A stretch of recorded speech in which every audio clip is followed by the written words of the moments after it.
Here's the translation with names and locations adapted to English. It was 3:17 in the morning when the intercom in room 14 crackled. A shrill sound, like fingernails scratching a coffin, that tore through the silence of the empty corridor at St. Mary's Hospital. Lucas, the on-duty nurse, lifted his head so fast that he felt his neck crack. There shouldn't be anyone in that room. Not after what happened there. Not after the administration locked the door with a padlock and prohibited even cleaning from entering. But the intercom crackled again, insistent, as if someone on the other side knew he was there, alone, and was waiting for just that. "Nurse, please," a female voice whispered, so faint it seemed to come from the walls. "I know you're there. I recognized you by the way you walk." Lucas felt cold sweat run down his back. That voice. He knew it. Not from that night. Not from that hospital. But from a place so deep inside him that it hurt just to remember. He swallowed hard, his trembling fingers on the radio. "Who's there?" he asked, although he knew he shouldn't respond. The silence that followed was worse than any scream. Until, very slowly, the voice came back, closer now, as if whispering directly in his ear. "It's me, my son, your mother." Lucas's heart stopped. It wasn't possible. His mother had died 20 years before, carbonized in a fire that devoured the house where he played in the yard. He remembered the smell of smoke, the screams, the firefighters' hands dragging him away while he yelled, "Mom!" until his voice broke. He had cried until he had no more tears, had dreamed about her every night for years, until the pain transformed into a scar he learned to ignore. But now, that voice, that word, "my son." It was as if someone had ripped the scar open again, exposing the fresh, bleeding wound. He approached the door to room 14 with steps that didn't seem to be his own. The padlock was open, not broken. Open, as if someone had unlocked it from inside. Lucas pushed the door with his fingertips, and it opened with a long groan, as if reluctant to reveal what lay beyond. The smell coming from inside wasn't of disinfectant, nor of mold.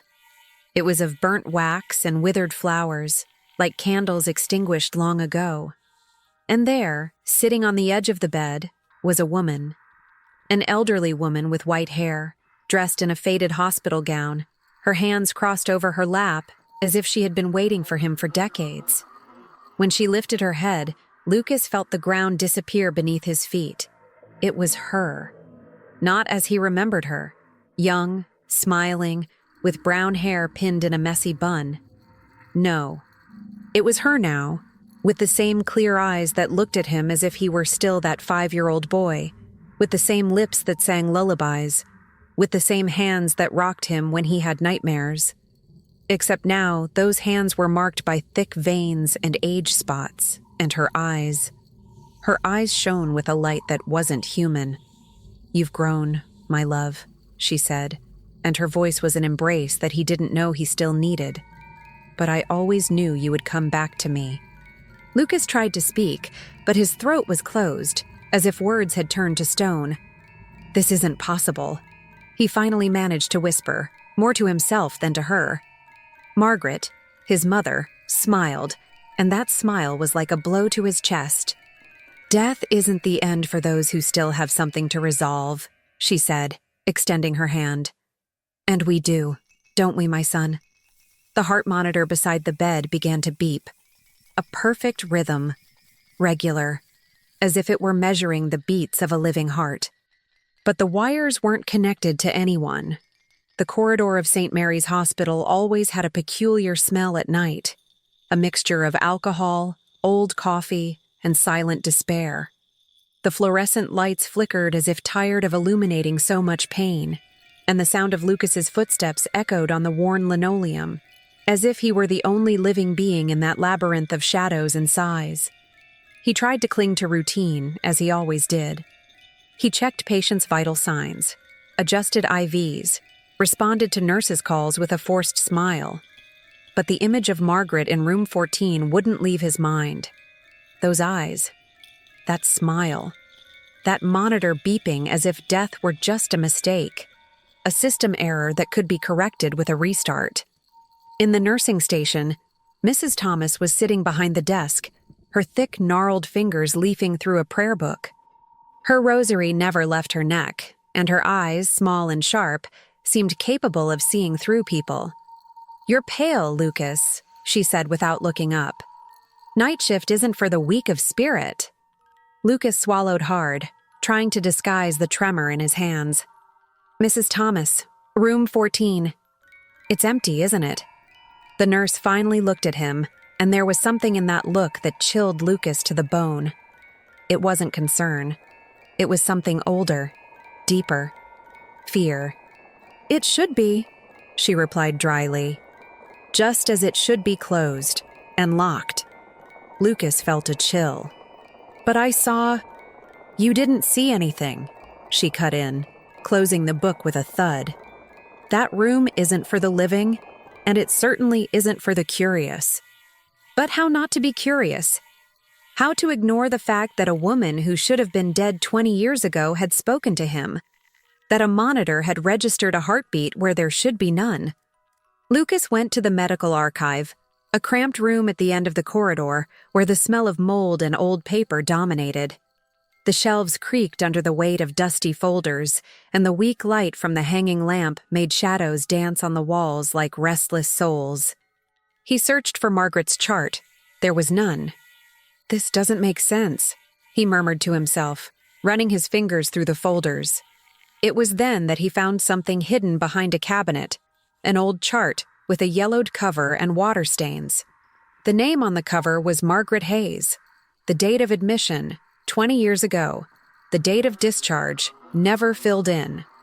Lucas opened the chart with trembling hands. Inside, there were no medical records. There were letters. Letters written by hand, addressed to him. "My dear Lucas," the first one read. "If you're reading this, it means you finally found me. I never abandoned you, my son. I just couldn't stay. Not the way you needed me to." The words blurred before his eyes, and he felt tears burn. They weren't tears of sadness. They were of anger, of pain, of a wound he thought had already healed, but that now burned as if it were fresh. Suddenly, the light flickered, and for a second, Lucas swore he saw a shadow pass through the corridor, as if it were the silhouette of a woman. When the light came back, there was no one. Just silence, heavy as lead. He needed answers. He needed to know what was happening. But when he turned to leave, Dr. Helen was leaning against the door, arms crossed, skeptical look as always. "What are you doing here, Lucas?" she asked, her voice dry. "Looking for ghosts?"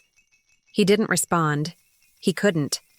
She took the chart from his hands, flipped through it quickly, and laughed. "Stress, Lucas. You're seeing things. Room 14 has been empty for years, and Margaret Hayes died in the fire. You told me so yourself." But then her eyes stopped on the letters. The smile disappeared. "This isn't in the system. And this handwriting, it's identical to your mother's." Curiosity, trigger. Before Lucas could respond, a scream echoed through the corridor. It wasn't a scream of pain. It was a scream of terror. "Nurse, come quick!" It was one of the nurses' voices, coming from the direction of room 14. Lucas and Helen ran, their hearts beating in the same accelerated rhythm.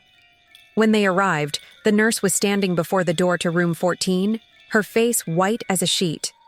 "She's in there," she whispered, pointing to the ajar door. "She's talking to someone." Inside the room, the temperature had dropped as if someone had opened a window to winter. The heart monitor was on again, beeping in a slow, steady rhythm. And there, in the bed, Margaret was lying, eyes closed, as if sleeping. But beside her, sitting in the chair, was a child. A girl with long hair, dressed in a white dress, who wasn't there seconds before. She was holding Margaret's hand, and the two seemed to be at peace. Too much peace. Helen grabbed Lucas's arm tightly. "This isn't possible," she murmured, her voice trembling for the first time. We don't have any children admitted here, and certainly not in room 14. Lucas felt the ground disappear beneath his feet, because he recognized the girl. It was him, not as he was now, but as he was 20 years ago. The child who had lost his mother in the fire. The child who had been saved, but who had never felt truly free. And then, very slowly, Margaret opened her eyes. Not to look at them, to look at him. "Don't worry, my love," she whispered, her voice full of a tenderness that didn't belong to that world. "You always knew I would never leave you. Not really." And then, as if her words had triggered something, the heart monitor stopped beeping. The line on the screen became flat.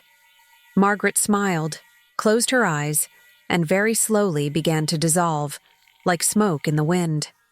The child, the Lucas of 20 years ago, waved to him, smiled, and also disappeared, leaving only a St. Mary's medallion on the pillow. Lucas fell to his knees, his trembling hands holding the medallion. It was the same one his mother wore on the day of the fire, the same one he had seen in photos before everything turned to ash. He looked at Helen, who was pale, eyes wide. "What was that?" she asked, her voice almost a whisper. Lucas had no answer. But when he looked at the heart monitor, he saw something that chilled him to his core. The screen, which had previously shown a flat line, now displayed a perfect heart rhythm. And below, in shaky letters, as if written by hand, was a message. "See you soon, my son." The corridor of St. Mary's Hospital seemed to breathe. The walls, once gray and cold, now pulsed with an energy that Lucas couldn't explain, as if the building itself were alive, watching his every move. Dr. Sigh. Helen had disappeared without a word, as if the hospital had swallowed her, leaving Lucas alone with the weight of what he had just witnessed. He looked at the St. Mary's medallion in his hands, feeling the cold metal as if it had been taken from a grave. But it wasn't just the medallion that disturbed him. It was the message on the monitor. "See you soon, my son." Those words echoed in his mind like a lament, a promise, a warning. Lucas tried to move, but his feet seemed rooted to the ground, as if an invisible force was holding him there, in front of room 14. The air was dense, charged with an electricity that made the hair on his arms stand on end. He breathed deeply and pushed open the door to the room, which opened with a long groan, as if reluctant to reveal what was inside. The room was no longer empty. It was no longer dark. A golden, trembling light filled the space, as if it came from no visible source, illuminating every corner with a glow that wasn't of this world. And in the center of this light, she stood. Margaret was no longer lying in bed. She was standing, dressed in the same dress she wore on the day of the fire, her hands extended to him, her eyes shining with an intensity that seemed to burn from within. "You came, my son," she said, and her voice was like a choir of whispers, as if thousands of voices spoke through her. "I knew you would come." Lucas felt his heart beat so hard it hurt. He wanted to run, wanted to scream, wanted to wake from that nightmare. But something held him there, something stronger than fear, something like a calling that he couldn't ignore. Suddenly, the room began to change. The walls dissolved, and Lucas was no longer in the hospital. He was in his childhood home, with flames devouring everything around him. He saw himself, small, crying as firefighters pulled him away. And there, in the middle of the fire, was Margaret, screaming his name, trying to reach him, but being consumed by the flames. "Mom!" he screamed, as he had 20 years before, and this time she heard him. She turned her head to him, and their eyes met. "Run, my son!" she cried, and then, as if time had bent, she was there, in room 14 again, holding his hands. "I never left you," she whispered. "I just couldn't stay. Not that way." Lucas felt tears run down his face. He wanted to embrace her, to hold her and never let go. But when he extended his arms, Margaret backed away.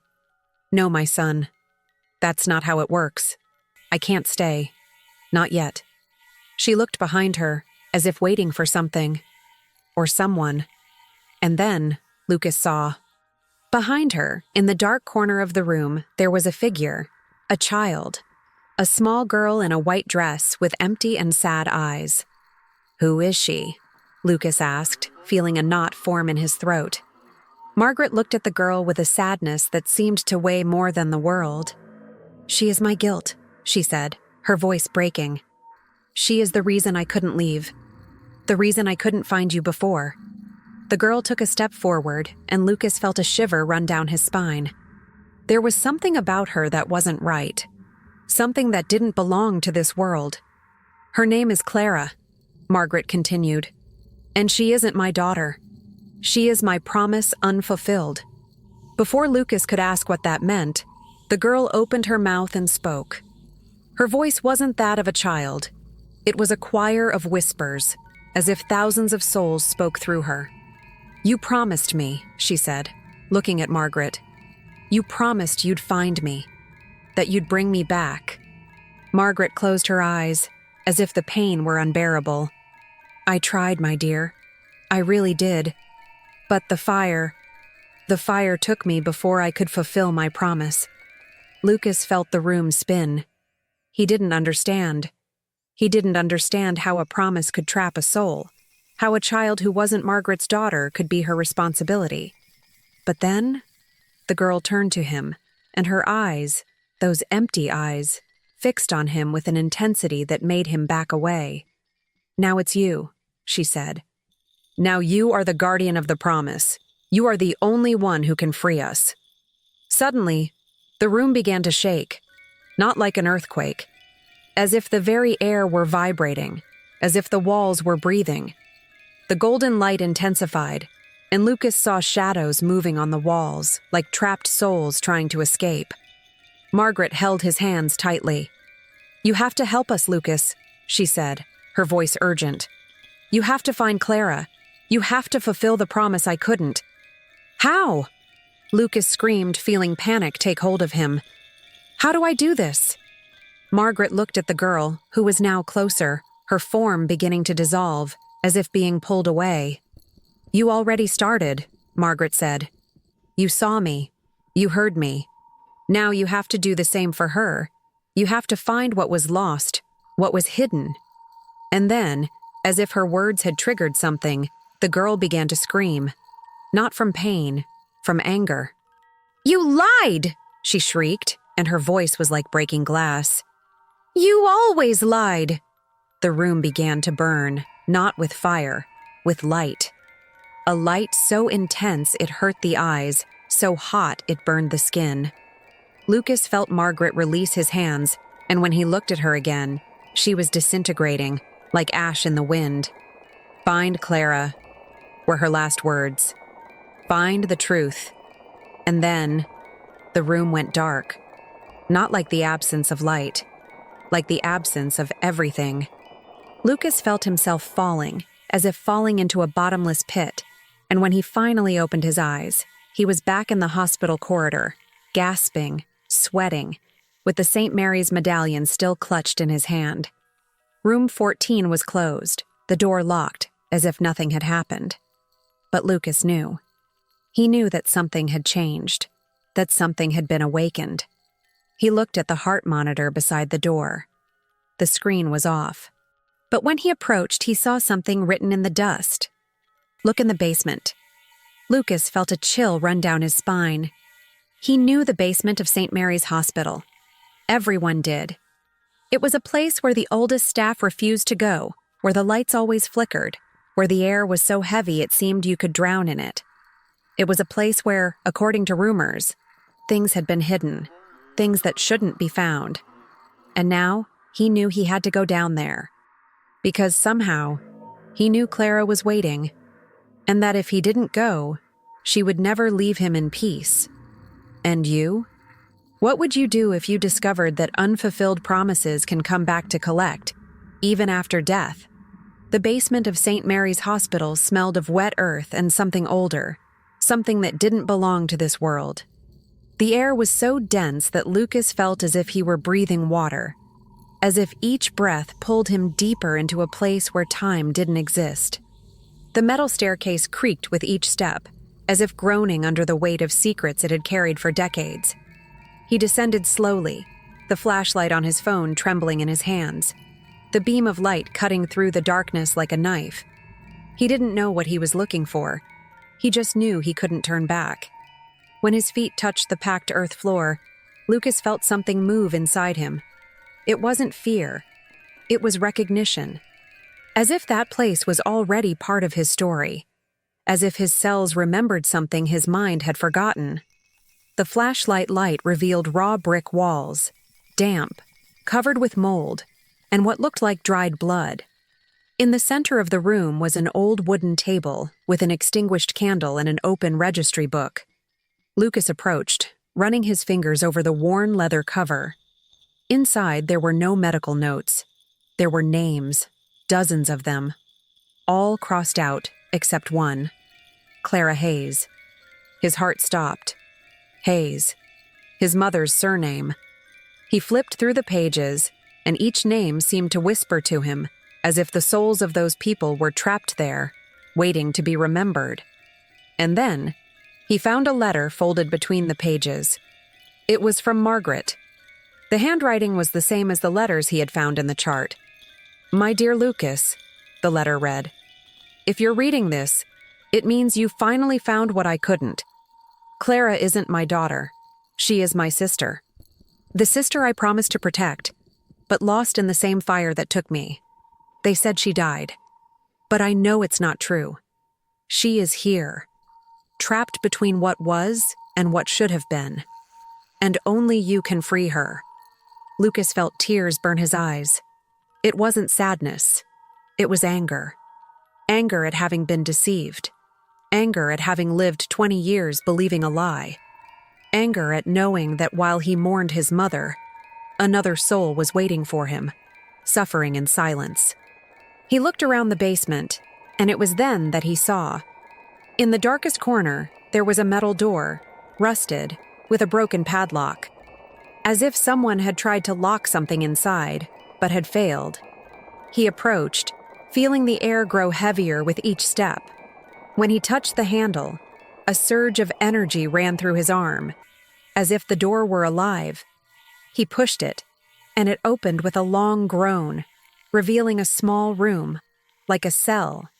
Inside, there was an iron bed, a burnt rag doll, and on the floor, a pair of small shoes.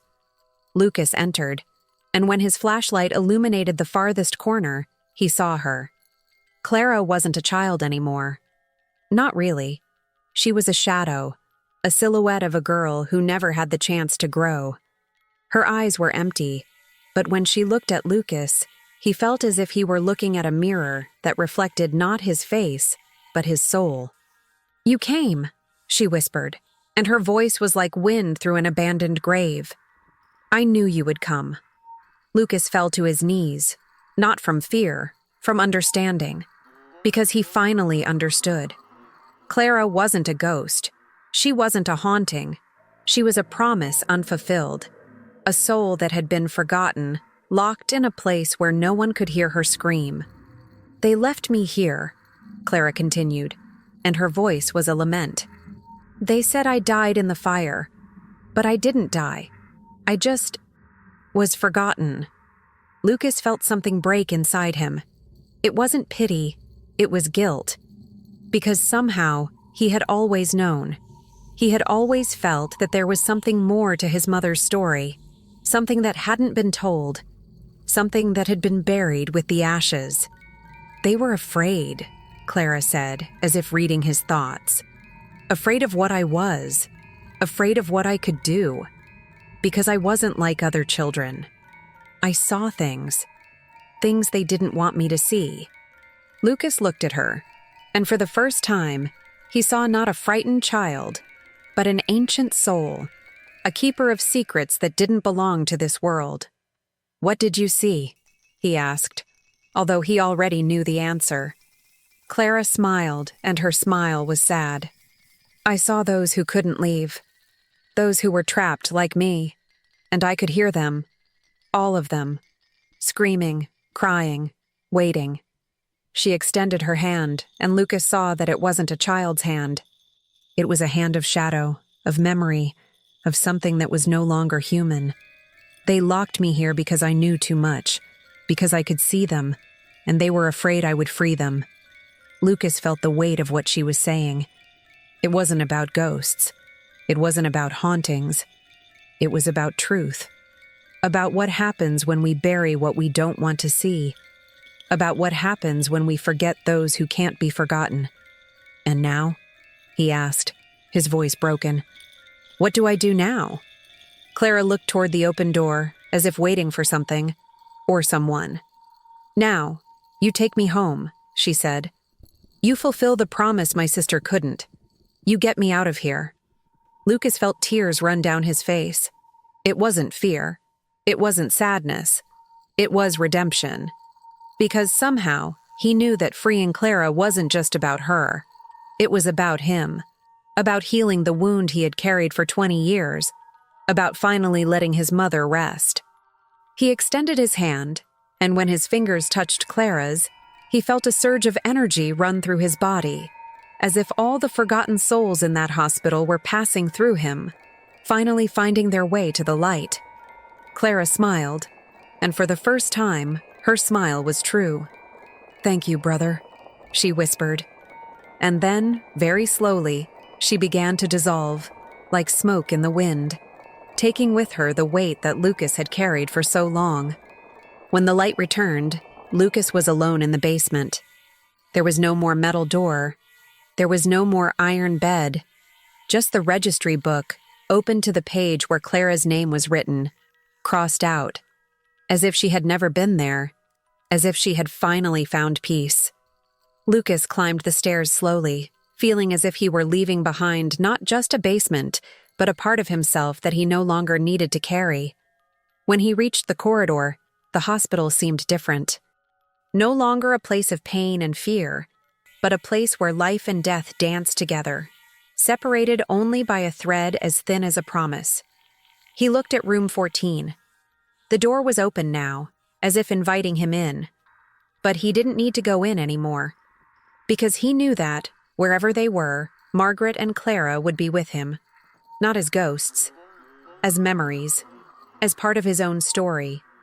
He left the hospital when the sun began to rise, and for the first time in 20 years, he felt as if he could breathe, because somehow he finally understood.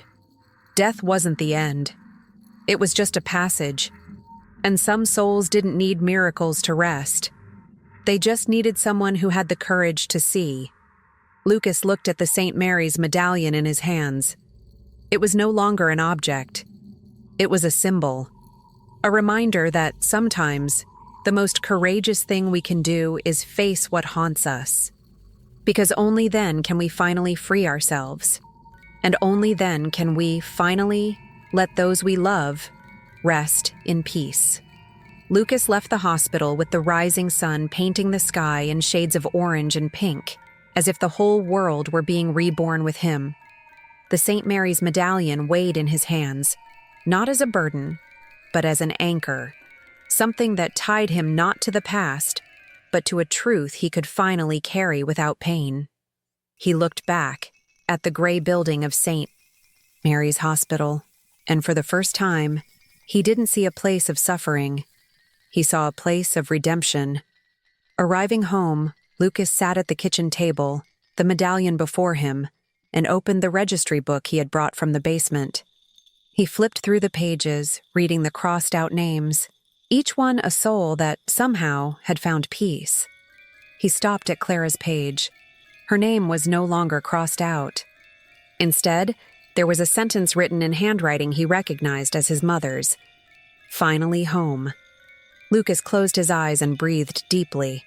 It wasn't relief he felt. It was gratitude. Gratitude for having had the courage to face what haunted him. Gratitude for having been the instrument of peace for souls that couldn't rest. Gratitude for finally understanding that love doesn't die. It just transforms. In the days that followed, Lucas returned to the hospital. Not as a nurse haunted by ghosts, but as a man who had found a purpose. He began to visit patients who had no family, those who were forgotten in corridors, in dark rooms. He heard them. He saw them. Because now he knew that sometimes the greatest act of love is simply being present. A week later, while organizing hospital records, Lucas found a letter addressed to him among Mrs. Thomas's papers. It was from Margaret. "My dear son," the letter read, "now that you know the truth, now that you've freed Clara, you are also free. Don't be afraid of what you saw. Don't be afraid of what you felt, because fear isn't our enemy. It's our guide. It shows us what we need to face to grow. And you, my son, faced everything. You found me. You found Clara. You found yourself." Lucas held the letter against his chest, feeling tears stream down. They weren't tears of sadness. They were tears of liberation. Because for the first time in 20 years, he didn't feel alone. He didn't feel lost. He had found not just his mother, not just Clara, but a part of himself that had been buried with the ashes of that burnt house. That night, Lucas dreamed, not of nightmares, not of ghosts. He dreamed of an open field under a starry sky. And there they were. Margaret, in the same dress she wore on the day of the fire, but now clean, white, as if never touched by flames.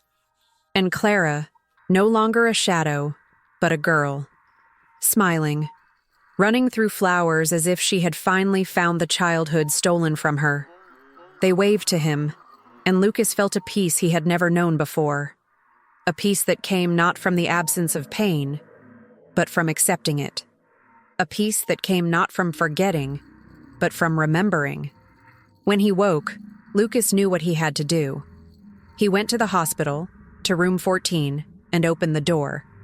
There were no more shadows, no more whispers, just sunlight coming through the window, illuminating a space that was finally at peace. He placed the St. Mary's medallion on the windowsill, as an offering, as a thank you. And then, leaving the room, he saw Mrs. Thomas at the end of the corridor, looking at him with a sad but relieved smile. "You did what had to be done," she said. "Now, you can move forward." Lucas smiled. It wasn't a smile of relief. It was a smile of understanding. Because he finally understood that moving forward didn't mean forgetting. It meant remembering. It meant carrying the stories of those who departed, not as a burden, but as a blessing. Because, in the end, we are made of the stories we tell and those told to us. We are made of the promises we keep and those that keep us. In the months that followed, Lucas continued his work at the hospital, but something had changed. He no longer saw death as an end. He saw it as a passage. A passage that sometimes needed a friendly hand to be crossed. He began to write the stories of patients who departed, not as medical records, but as testimonies of life. Because he had learned that sometimes the greatest act of love is giving voice to those who can no longer speak. One afternoon, while organizing his notes, Lucas found a final letter among his things. There was no sender. There was no date. But he recognized the handwriting. It was from Clara. "Thank you, brother," the letter read. "Now we can rest. And you too, because you finally understood. Fear isn't something to be feared. It's something to be faced. Because only when we face our fears do we find our true strength. And you, Lucas, are stronger than you know." Lucas kept the letter in his pocket like a talisman, like a reminder that sometimes the things that scare us most are those we most need to face, because it's in them that we find not just our fears, but our courage. Years later, when people asked Lucas about that night at St. Mary's Hospital, about room 14 and the shadows that inhabited it, he would smile and answer, "Sometimes what haunts us isn't a ghost. It's a truth we're not yet ready to face. And when we finally face it, we discover that the true fear isn't of the unknown. It's of ourselves." Because in the end, Lucas had discovered that fear wasn't his enemy. It was his guide. It was what had led him back to his mother. It was what had led him to Clara. It was what had led him to himself. And as the sun set over the hospital, painting the sky in tones of gold and purple. Lucas looked at the stars and smiled. Because, in the end, perhaps the true miracle hadn't been the appearance of his mother, hadn't been the liberation of Clara. In the end, perhaps the true miracle was the fear.